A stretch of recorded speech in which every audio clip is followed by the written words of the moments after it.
This is Radio 97. Time to talk law with our resident lawyer, Despina Priala, of boutique law firm Priala Legal in Runaway Bay. She's with us each and every Thursday just after the 8:30 local news to offer her legal expertise. She provides general advice on the latest of hot topics, and there's always a hot topic or two to talk about. She has experience spanning more than 25 years in the area of property and commercial law. She also prepares wills as part of estate planning and litigation.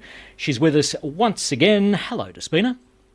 Good morning, Wayne. Good morning, Brooke. Good morning, Despina. So it's been definitely a hot topic across our newspapers lately on the Gold Coast. Recently, according to the Bulletin, in the past year, more than $70 million worth of units have been sold in 4 high-profile developments, and then the proposal for these developments were later rejected by City Hall, leaving some people, according to these articles, I guess, a bit high and dry. These people bought off the plan. So we've just been on the show now to, I guess, discuss the details of off the plan and, I guess, make it crystal clear what exactly it is that you're signing up to in terms of buying possibly your first home that could be worth millions. Can you give us the details off the plan? We've spoken about it in the past, but what are those things that we might be missing? I really would like perhaps a different perspective on what was recently published in the Gold Coast Bulletin. We deal with this on a daily basis. We really do understand off the plan inside out, I'd like to say. And I know that there's been other headlines that have hit the papers about people missing out, developers terminating at the end of a sunset period, and then reselling. So we've talked about a lot of things on the show. This is going to be a little different perspective because what I want to concentrate on is this issue of, well, should developers sell without a development approval? I mean, that's one issue we can talk about, which we will, but also the nature of and off the plan, because I think that a lot of the things are missing in these stories about people going into off the plans, perhaps not truly understanding the nature of an off the plan because they didn't get advice prior to signing the off-the-plan contract, which is vital before you do sign that contract, and only from a lawyer that's experienced in off-the-plan contracts, and understanding the risks. So that's very important. So if you get the proper advice up front about the nature of an off-the-plan, what does it really mean to you, truly mean, what are your rights, what are your risks, and what are the consumer protections that are built into the legislation, which I think is often missed. And the risks in going into and off the plan can, to some extent, be mitigated by the consumer protections in place. So this article was talking about developers being able to sell off the plan without an approval in place. So let's be clear what we're talking about. We're talking about the developer getting the original, or I should say the initial approval. Once they've bought a parcel of land, they go and make an application to local council for a development approval to build what they want to build, whether it's 50-level high-rise or it's 8-level mid-rise or whatever the project is going to be. They put all their documentation in with their consultants, and they'll either get an approval or they won't, or they'll get an approval with conditions that they are satisfied with or they're not, and then they'll proceed with starting the project and building it and constructing. So some of the developers are selling off the plan without that approval in place. Now, query whether they should do that, and I think there's for and against. Because obviously selling off the plan is vital to a developer to get their construction funding in place to make the project viable, which is what buyers want, because then it would be completed. So what we tell our developer clients is you can sell early if you wish to without an approval, but you also run that risk that if you do that, you don't know what's going to be in that approval. And if you have to make changes to what you've already disclosed to buyers, you're going to have to potentially reissue contracts or potentially reissue another disclosure statement to buyers, and it may change fundamentally what you've already told them. And those buyers have rights, and maybe they can terminate. So I say to developers, why run that risk? Let's get your approval in place and then sell off the plan. That's just my personal view. Sometimes it is for the best, sometimes it isn't, depending on the project and the developer. What I wanted to also focus on is said you get your proper advice up front, you understand the nature of the plan, you understand the risks as they should be advised to you. But let's talk about some of the consumer protections, because the consumer protections are there's quite a lot of them. And there were changes made to legislation in 2014 in Queensland we're talking about, which did mean that developers didn't have to attach or get an approval to be able to sell off the plan. But offset with that was the additional consumer protections that were put in place for buyers. So back before 2014, there was a review of the legislation from, say, 2010 to 2013 in Queensland. And the idea was to modernise and improve legislation, reducing unnecessary red tape. But it was also to encourage property development in Queensland whilst ensuring appropriate consumer protection was provided. The changes that came about in 2014, which I thought were really great for Queensland, was a specific marketplace changes to the property market that was happening in Queensland.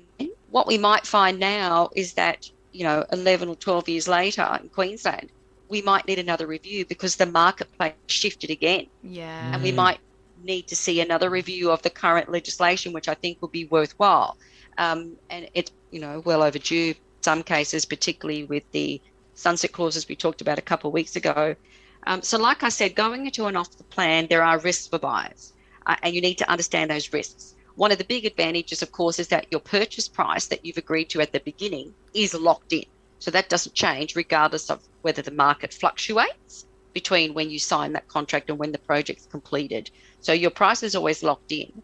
But there are other risks to buyers. And I think the controversy around this article about developers selling without an approval up front is, I think what's missing in that article is to explain that, I suppose, one of the big risks, if you want to call it, is that if buyers pay their 10% deposit on a project that hasn't got approval, 6 months later the approval doesn't issue, then they've lost opportunities to use that 10% deposit to go into another project that has approval. Yeah. So I think from that perspective, perhaps a little bit unfair, yes, and perhaps developers then should have those approvals. But let's talk about some of the consumer protections I've mentioned a bit so far, in that what are they? How are consumers protected under off-the-plan contracts in Queensland currently, and whether or not there should be more in the future? So you sign an off-the-plan, you do 10% deposit typically. Now, those monies are secured. So if you ever contract that says deposit monies are released to the developer, that's a massive red flag. You would never sign a contract because that would be illegal. So we have the legislation to protect deposit money.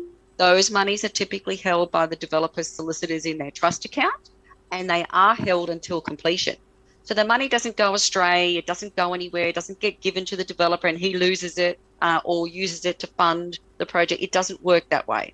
So that's one big consumer protection, and that was firmed up in 2014, and that's a big one. If there are changes, so that can be argued are material changes to buyers have rights. So buyers have rights under the legislation, say, look, this is a material change, it prejudices me, I don't want to go ahead. So there are laws that protect buyers in those instances, and buyers obviously have to prove that it's a material change, but nevertheless it's there. So that's important for buyers to know. There is a clear right since 2014 for developers to it's a mandatory requirement that they must disclose the sunset date. Mm-hmm. Prior to that, it wasn't so much firmed up, but now it has been since 2014, and the documentation must say when the sunset date ends. So that's very important. Another consumer protection, and people are not aware of this, in and off the plan, the developers are actually required to disclose more than what they would if the plan was actually registered. And I'll tell you why. In the disclosure statement, the developer has to give a document called a disclosure plan.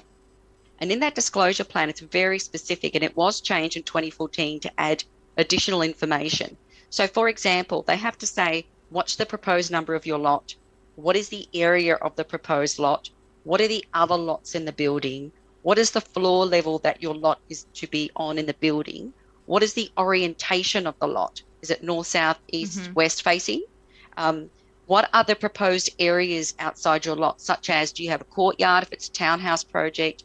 Do you have a balcony? Do you have exclusive use areas like storage? And common property is required to be disclosed in that disclosure plan. And got to be prepared by a registered cadastral surveyor. So that wasn't required prior to 2014. Another added consumer protection as well. And another is this, and some people aren't aware of this, but if the developer has an earthworks approval, typically we see this in townhouse projects, the developer has to actually disclose areas of the land that's got to be cut and filled, the depth of the fill, compaction rates, the retaining walls, contour maps of the lot. So there's a lot of information that you actually get in and off the plan that you wouldn't get if it was just a registered plan. Yeah. So I think a lot of those aspects that buyers have to take into account.